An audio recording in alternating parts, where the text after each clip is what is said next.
Hello friends, good morning. आज के इस वीडियो में बात करते हैं फिस्चुला के ट्रीटमेंट की। कुछ लोग फिस्चुला का ऑपरेशन करवा लेते हैं, तब भी इस समस्या से निजात नहीं मिल पाता। उसी को समझने की कोशिश करते हैं कि क्या ऐसा कारण है कि फिस्चुला ठीक नहीं होता, और अंत में देख लेंगे कि कौन सी बेहतरीन होम्योपैथिक मेडिसिन है जो फिस्चुला के ट्रीटमेंट के लिए अल्टीमेट तरीके से काम करती है और अधिकतर लोगों की फिस्चुला ठीक कर देती है। तो छोटा सा वीडियो है, अंत तक देख लीजिए, कुछ बातें आपको समझ में आने वाली हैं। तो देखिए, जो फिस्चुला है ये पाइल्स और फिशर जैसी समस्या नहीं है, उससे अलग समस्या है। पहले इसको समझते हैं कि पाइल्स, फिशर और फिस्चुला अलग अलग कैसे हैं। तो देखिए, जो भी आप फूड सप्लीमेंट खाते हैं वो स्टमक में आता है, स्टमक में आ गया, उसके बाद आगे जाता है आंत में, बड़ी आंत छोटी आंत होते हुए अंत में पहुंचता है एक पोर्शन है जिसको बोलते हैं रेक्टम। यानी काम के मटेरियल इधर पेट में एब्जॉर्ब हो जाता है या फिर इंटेस्टाइन में, यहां पे एब्जॉर्ब हो जाएगा। जो शरीर के लिए यूजफुल मटेरियल नहीं है वही आके रेक्टम में इकट्ठा हो जाता है, यानी अंत वाला पोर्शन जिसको मलाशय बोलते हैं। फिशर, फिस्चुला और हेमोरॉइड्स तीनों रेक्टम से जुड़ी हुई समस्या हैं। तो जैसे मान लीजिए किस तरह से है, ये पूरा मलद्वार है ऐसे, और यहां पे इस तरह से खरोंच जैसा लग जाए तो इसको फिशर बोलते हैं। खरोंच जैसा लग जाए तो फिशर्स बोलते हैं। कारण क्या है कि लगातार कई महीनों तक कॉन्स्टिपेशन का होना, तो जो अंदर की जो दीवार होती है छिल जैसी जाती है, छिल जाती है, तो स्टूल पास करने के बाद काफी देर तक जलन होता रहता है, दर्द होता रहता है, तो ये फिशर है। पाइल्स क्या होता है कि यहाँ पे ढेर सारी जो वेन्स होती हैं ना, वो इस तरह से स्वेल कर जाती हैं। तो स्वेल कर जाती हैं तो गुच्छा जैसा बन सकता है, सीवीआईटी के ऊपर डिपेंड करता है। और ये जो यहाँ पे जो मलाशय है, यानी जो एनस है, उसकी जो वेन्स हैं वो सब स्वेल कर जाती हैं, सूज जाती हैं। जब हार्ड स्टूल पास होगा तो ये जो सूजा हुआ है फट सकता है कोई, इसमें अगर फट जाएगा तो खून आने लगेगा। तो ब्लीडिंग पाइल्स होता है और नॉन ब्लीडिंग पाइल्स होता है। इनिशियली नॉन ब्लीडिंग पाइल्स होता है स्टार्टिंग में, फिर यही जब समस्या बढ़ती जाती है तब पाइल्स हो जाता है। अब बात फिस्चुला की। फिस्चुला क्या है? तो देखिए, जो फिस्चुला है यहाँ पे जैसे मान लीजिए इस ए रेक्टम है ऐसे, तो यहाँ पे ढेर सारी छोटी छोटी ग्लैंड्स पाई जाती हैं जो कि म्यूकस बनाती है। छोटी छोटी ग्रंथियां जो म्यूकस बनाती हैं, अगर उसमें इन्फेक्शन हो जाता है तो इमेजिन करिए यहाँ की ग्लैंड में इन्फेक्शन हो गया, तो इन्फेक्शन की सीवियरिटी बढ़ती जाती है और इतनी बढ़ जाती है कि यहाँ पे बगल से जो बाईपास बना लेता है इस तरह से। यानी यहाँ का इन्फेक्शन हुआ और यहाँ की जो कोशिकाएं हैं उनको धीरे धीरे नष्ट करते करते करते करते एक एनस के बगल दूसरी ओपनिंग बना लेती है। तो जैसे यहाँ पे मान लीजिए इधर इन्फेक्शन हुआ तो इस तरह से एक अलग ओपनिंग हो गया। तो एक ओपनिंग है, एक ओपनिंग है, ये नेचुरल ओपनिंग है, यानी जहां से स्टूल पास होता है, और ये पतली सी एक बाईपास बन गया। ये जो बाईपास बन गया इसी को आप फिस्चुला बोलते हैं।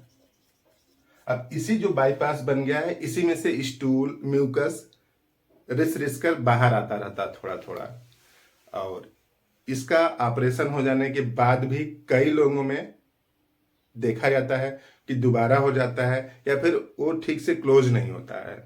तो देखिए, बहुत सीधी सी बात है कि अगर आपने जैसे यहाँ पे फिस्चुला हुआ, इसका ऑपरेशन करवा लिया तो यहाँ का तो बंद हो गया, यहाँ का बंद हो जाएगा, लेकिन उसके बगल दूसरा भी तो बन सकता है।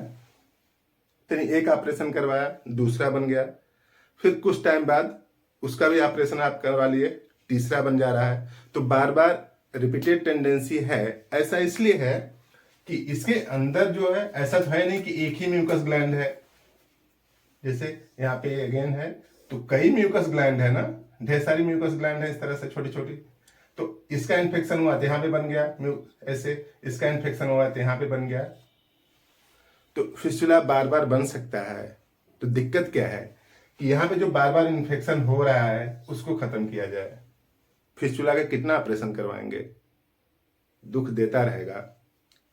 तो यहाँ का जो नेचर है, जो रेक्टम का नेचर है, यानी जो बार बार इन्फेक्शन हो जा रहा है उसको दूर करने के लिए क्या किया जा सकता है। तो पहली कोशिश करें कि कॉन्स्टिपेशन ना हो। कुछ लोग ऐसे होते हैं कि 3-4 दिन में स्टूल पास होता है उनको, कई लोग ऐसे बताते हैं। ठीक से पास नहीं होता, 2-3 बार जाना पड़ता है। तो ये सब समस्याएं एक दिन में फिस्टुला नहीं बनाएगी, 4-6-8-10 महीनों तक ऐसे चलता रहेगा, तब जाके फिस्टुला बनेगा। तो यहाँ पे जो रेक्टम है, इसकी जो दीवार है, इसमें जो ग्लैंड्स पाई जाती हैं, जो म्यूकस बनाती हैं, उनका इन्फेक्शन ना हो, इसके लिए होम्योपैथिक दवा की शरण में आना पड़ेगा। होम्योपैथिक दवा इसके नेचर को भी चेंज करती हैं कि बार बार इन्फेक्शन ना हो, और इधर जो फिस्टुला बन गया है उसको भी क्लोज करती हैं। होम्योपैथी में कई दवाइयां हैं फिस्टुला को ठीक करने के लिए, और हर एक पेशेंट के लिए अलग अलग दवा होती है। होम्योपैथी का ये भी रूल है। यहाँ पे जो दवा बताई जा रही है, इससे अधिकतर लोगों के फिस्टुला ठीक हुए हैं, हो जाते हैं। आप में भी संभावना है कि आपका भी फिस्टुला ठीक हो सकता है, लेकिन अगर इससे ठीक नहीं हुआ तो आप मन में धारणा ना बैठाइए कि होम्योपैथी काम नहीं करती। आपके लिए कुछ और मेडिसिन होगी, उस मेडिसिन से आपका फिस्टुला ठीक हो सकता है। तो कई दवाइयों में से 3 दवा का कॉम्बिनेशन, जो कि फिस्टुला अगर ऑपरेशन हो चुका है या फिर ऑपरेशन नहीं हुआ है, दोनों टाइप के फिस्टुला को ठीक कर सकती है। और मेडिसिन को लेने का तरीका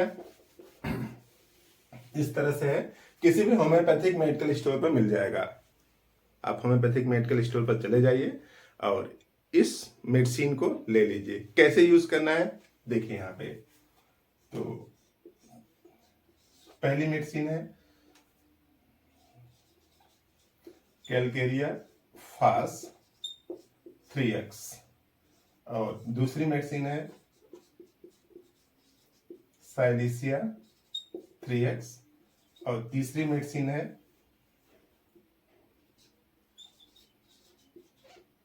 बारबेरिस वल्गैरिस।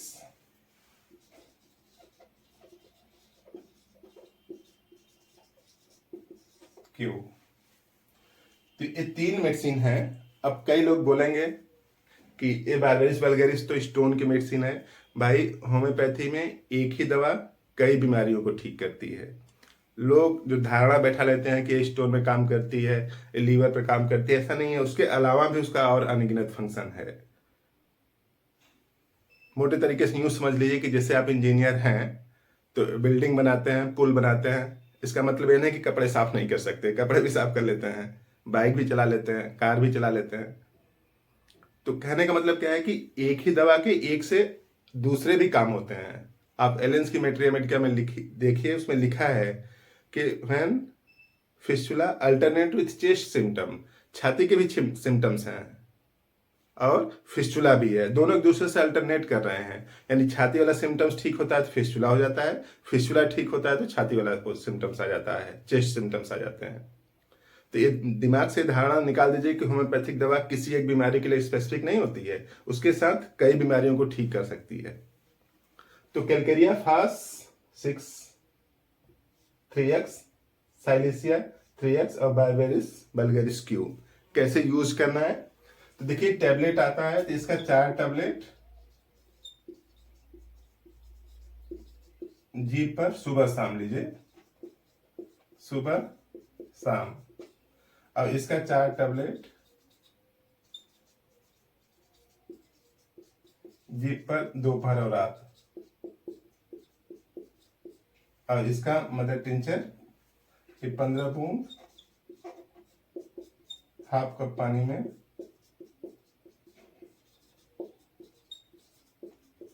3 बार। ये दवा सिर्फ 15 दिनों तक लीजिए। आराम आना शुरू हो जाए तो उसके बाद इसकी पोटेंसी को चेंज करना पड़ेगा। तो अगर आपको 15 दिन में काफी आराम मिल जाता है, ठीक हो जाते हैं, तब इसकी पोटेंसी को चेंज खुद से कर लें। अगर 15 दिन में आराम नहीं आता है तो आप किसी फिजिशियन से मिलें और उसको बताएं कि ऐसा ऐसा हमने वीडियो में देखा है और ये मेडिसिन मैंने लिया तो आराम हुआ, अब इसके आगे क्या करना है। करना सिंपल सा है, 3x का यूज किया, उसके बाद आप 6x यूज करिए, उसके बाद 12x यूज करिए। यहाँ भी उसी तरीके से है, 3x यूज किया, उसके बाद 6x 15 दिन, उसके बाद 12x, अगर और भी आगे जाना है तो 30x, इस तरह से, या फिर 30x यहाँ भी।